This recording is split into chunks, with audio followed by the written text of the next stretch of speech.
Hey, what's up? I'm going to teach you how to fix an E90 fault on your Bosch or Siemens dryer. Now your model might look a little bit different to this one, but don't worry. This principle applies to most of them. What we're going to fix will apply to most of them. Now E90 means there's a communications error somewhere in the machine, and it's mainly usually on the main board. But you'll firstly need to just check the usual culprits and make sure that everything else is okay. So the first thing you're going to check is just make sure your drum is turning properly. So open the dryer, turn it by hand. If it's turning by hand, that's good. What you're going to need then is you're going to need a Torx 20 and a Torx 15-bit. Unplug the dryer from power, and then we're going to take the top off and we're going to undo the back.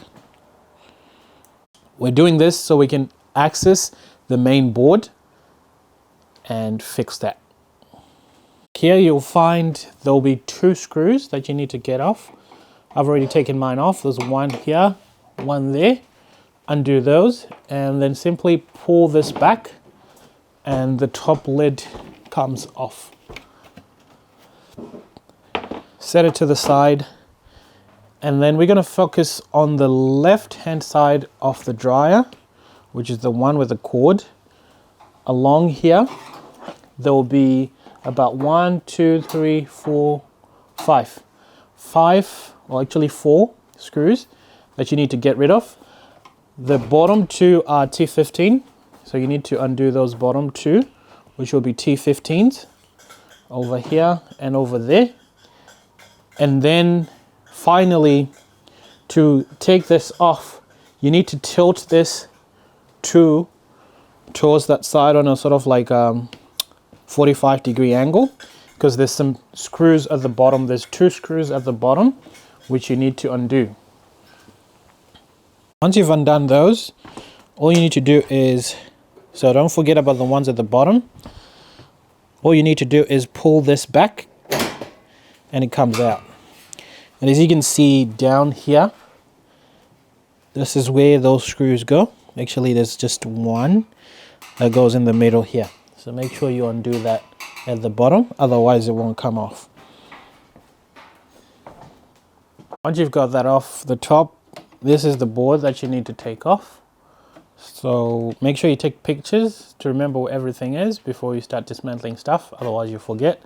But these, won't go in the wrong spot, but you just want to make sure that you take photos, because that will help you to put it back together.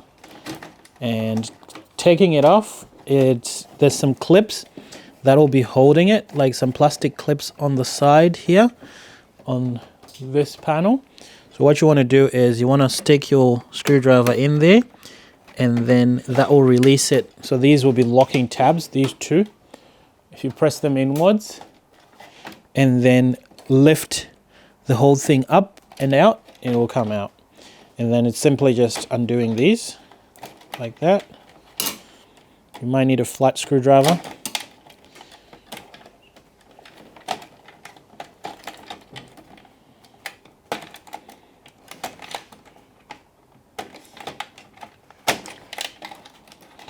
And a zip tie cutter, because some of these will be on zip ties.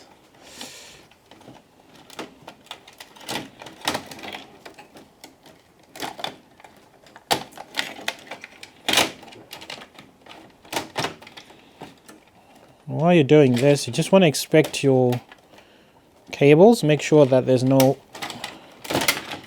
cuts or anything to the cables. But usually the problem is with this board. So in the event that you're not able to fix it, this is your part number for the board. It'll be here, so you can quote that as well. But we're going to fix this.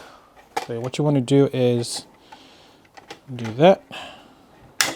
So these clips, just lifting off these tabs like that,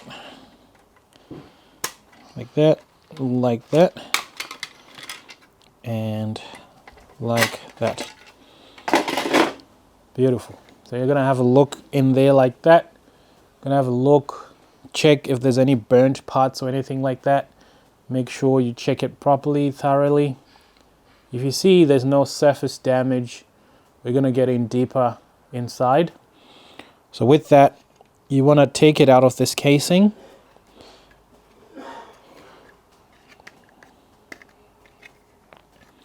there's tabs holding this.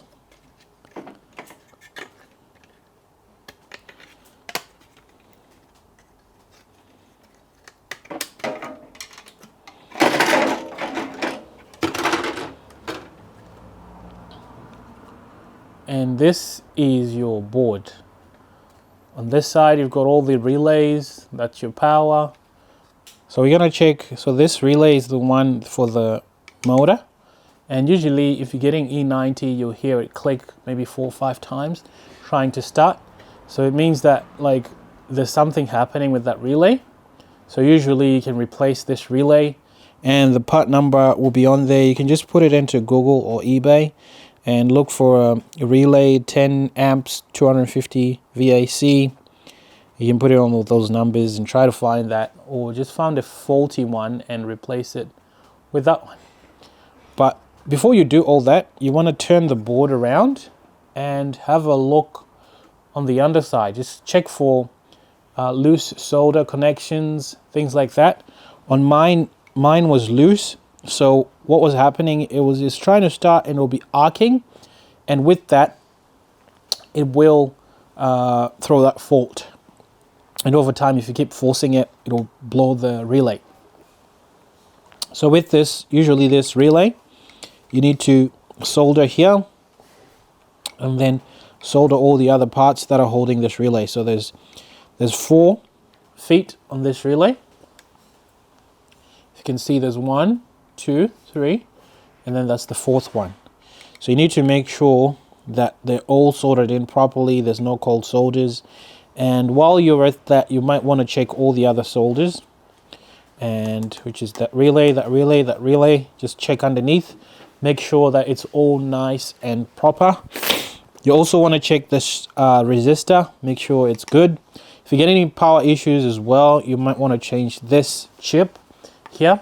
But for that E90 fault, it's usually this relay for the motor start. So you want to replace that. Get some parts off eBay or scour the internet for them. I usually just use from other dryers that are not working, that have got other issues. Hey, if this has been helpful, let me know in the comments. If you have any questions, let me know. I'll try to help as much as I can. Thanks for tuning in and hope it works out for you. Cheers.